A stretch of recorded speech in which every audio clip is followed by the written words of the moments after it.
ရေပေါ်မှာတည်ထားတာနှစ်ပေါင်း1000ကျော်ကြာမြင့်ပြီဖြစ်တဲ့မြို့လေးတစ်မြို့အကြောင်းကျွန်တော်ပြောပြမယ်ဗျ။ဟုတ်ပါတယ်။ဒါကတော့အီတလီနိုင်ငံမှာရှိတဲ့ Venice လို့ခေါ်တဲ့မြို့လေးပါ။အားလုံးပဲမင်္ဂလာပါ။ကျွန်တော်2022ကျွန်တော်မွေးနေ့တုန်းကဒီမြို့လေးကိုရောက်ရှိခဲ့တာပဲဖြစ်ပါတယ်။ကျွန်တော်ကသင်္ဘောသားဆိုတော့ကျွန်တော်တို့သင်္ဘောအီတလီမှာရှိတဲ့စိတ်ကမ်းတစ်ခုကို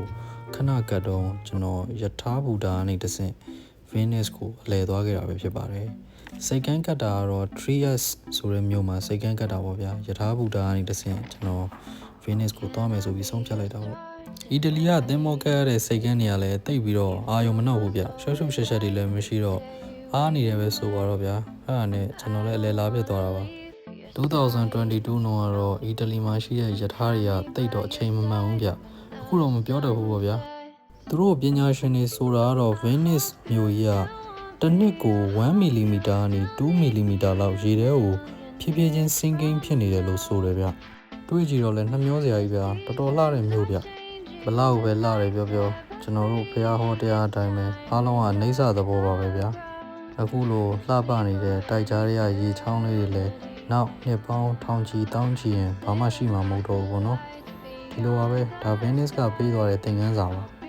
မြို့တစ်မြို့ရဲ့လှပတန်ရှင်းနေမှုဟာမြို့ကို၌ပေါ်မှာမူတည်ရဲဆိုတာဟုတ်ပါတယ်ဒါပေမဲ့အဓိကမူတည်နေတာကတော့အဲ့မြို့မှာနေထိုင်တဲ့သူတွေရဲ့စီကံကလနာနဲ့စိတ်တဲ့ရေးရပေါ်မှာပို့ပြီးတော့မူတည်ရလို့ကျွန်တော်ကတော့ယုံကြည်တယ်ဗျ